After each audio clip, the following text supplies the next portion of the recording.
প্রতিবন্ধকতা হার মানল সদিচ্ছার কাছে। নিমতৌড়ি হোমে পৌঁছে শুনানি সারল নির্বাচন দপ্তর। শারীরিক প্রতিকূলতা কিংবা মানসিক ভারসাম্যহীনতা, ভোটের অধিকার রক্ষার লড়াইয়ে বাধা হতে পারল না কোনো কিছুই। ব্লক অফিসের দীর্ঘ লাইন এড়িয়ে খাস অন্দরমহলেই সম্পন্ন হল বিশেষ শুনানি। মঙ্গলবার পূর্ব মেদিনীপুর জেলা প্রশাসনিক ভবন সংলগ্ন নিমতৌড়ি উন্নয়ন সমিতির হোমে এক মানবিক নজির গড়ল নির্বাচন দপ্তর। দপ্তর সূত্রে খবর, ওই হোমের 15 জন মহিলা আবাসিককে কেন্দ্র করে এই বিশেষ এসআইআর শুনানির আয়োজন করা হয়েছিল। এদের মধ্যে কেউ শারীরিকভাবে প্রতিবন্ধী, কেউ আবার মানসিক ভারসাম্যহীন। অনেকেই দীর্ঘ বছর ধরে এই হোমের স্থায়ী বাসিন্দা। তাদের মধ্যেই কয়েকজনের নামে সম্প্রতি দপ্তরের পক্ষ থেকে শুনানির নোটিশ পাঠানো হয়, কিন্তু সেই নোটিশ ঘিরেই তৈরি হয়েছিল তীব্র উৎকণ্ঠা, উদ্বেগ ও বিকল্প পথ। হোম কর্তৃপক্ষ জানায়, অসুস্থ ও বিশেষভাবে সক্ষম এই আবাসিকদের পক্ষে ব্লক অফিসে গিয়ে ঘন্টার পর ঘন্টা লাইনে দাঁড়িয়ে শুনানিতে অংশ নেওয়া ছিল কার্যত অসম্ভব। বিষয়টি নিয়ে দুশ্চিন্তা তৈরি হলে হোম কর্তৃপক্ষের তরফে ব্লক প্রশাসনের সঙ্গে যোগাযোগ করা হয়। আবাসিকদের শারীরিক অবস্থার কথা বিবেচনা করে শেষ পর্যন্ত নমনীয় অবস্থান নেয় নির্বাচন দপ্তর। স্থির হয় আধিকারিকরাই হোমে গিয়ে শুনানি প্রক্রিয়া সম্পন্ন করবেন। মঙ্গলবার বিকেলে হোমের একটি হল ঘরে বসে বিশেষ এই আসর। উপস্থিত তমলুক বিধানসভার সহকারী নির্বাচন নিবন্ধীকরণ আধিকারিক মুকুল কুমার দাস, মাইক্রো অবজারভার ও স্থানীয় বিএলওরা। শুনানি চলাকালীন বেশ কিছু সমস্যার মুখোমুখি হতে হয় আধিকারিকদের। আবাসিকদের অনেকেই কথা বলতে বা শুনতে অক্ষম, কেউ নিজের নামটুকুও স্পষ্ট করে উচ্চারণ করতে পারছিলেন না। তবে হোম কর্মীদের তৎপরতায় ইশারা ও নথিপত্রের মাধ্যমে যোগাযোগ স্থাপন করা সম্ভব হয়।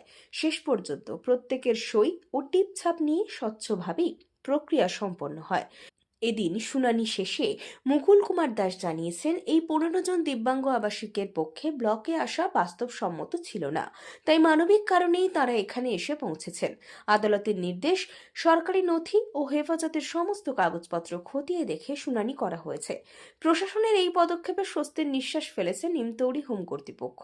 তাঁদের মতে, এই উদ্যোগ কেবলমাত্র প্রশাসনিক দায়বদ্ধতা নয়, বরং গণতন্ত্রের উৎসবে প্রান্তিক মানুষদের সামিল করার এক বড় পদক্ষেপ। তমলুক থেকে কাজল মাইতির রিপোর্ট, দেশ মানুষ। আচ্ছা, এইখানে তো বেশিরভাগ যারা আছে সবাই প্রতিবন্ধী আছেন, তো এরা ধরুন সবসময় বুঝতে পারছে না, ওদেরকে বুঝিয়ে বলতে হচ্ছে। তো ওরা যারা হোমের যারা আছে ওরাও হেল্প করছেন আমাদেরকে, দিয়ে যারা সাইন করতে পারছে সাইন করে দিচ্ছে, যারা টিপছাপ দিচ্ছে, তো তার ডকুমেন্ট প্রডিউস করছে, দিয়ে হিয়ারিংটা হচ্ছে। যেহেতু এরা যেতে পারছে না সেই কারণে এখানে আসে। হ্যাঁ, ইলেকশন কমিশন অর্ডার অনুযায়ী যারা ধরুন বৃদ্ধ আছে বা যারা বিছানাখজ্জা আছে বা যারা পিডাব্লিউডি আছে, ওরা তো ব্লকে আসতে পারবে না হিয়ারিংয়ের জন্য। সেই জন্য আমরা ব্লক থেকে এখানে এসে হিয়ারিং করছি। এখানে কতজন রয়েছে? এখানে 15 জন আছে। 15 জন। এরা কি সব এখানকার না বাইরে? সব এখানেই থাকে, এরা হোমেই থাকে। হ্যাঁ, ডকুমেন্ট দিচ্ছি, এদের আধার কার্ড আছে, ভোটার কার্ড আছে, এবং এদের যে গভর্নমেন্ট অর্ডার অনুযায়ী এদেরকে এখানে নিয়ে আসা হয়েছে, সেই ধরুন কোর্টের অর্ডার আছে বা ডিএমসি অর্ডার আছে, সেই অর্ডারগুলো দেখে নিচ্ছি আমরা। সেই অর্ডারটা আছে দেখে নিচ্ছি। আপনার নাম? আমার নাম মুকুল কুমার দাস, আমি তমলুক বিধানসভার এই আরও।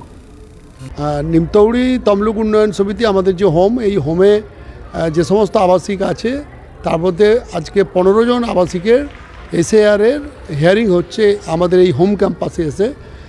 এই উদ্যোগটা যথেষ্ট গুরুত্বপূর্ণ এবং তাৎপর্যপূর্ণ এখানে এসে করার জন্য, কারণ যারা ছিল তারা লোকোমোটর দিব্যাঙ্গজন, মানসিক দিব্যাঙ্গজন, ভারসাম্যহীন, এছাড়াও মাল্টি ক্যাটাগরি, এদেরকে নিয়ে গিয়ে বিডিও অফিসে লাইনে দাঁড়িয়ে সেখানে অপেক্ষা করে সেখানে এসআইআরের হিয়ারিংয়ে অংশগ্রহণ করানো খুবই কঠিন কাজ ছিল।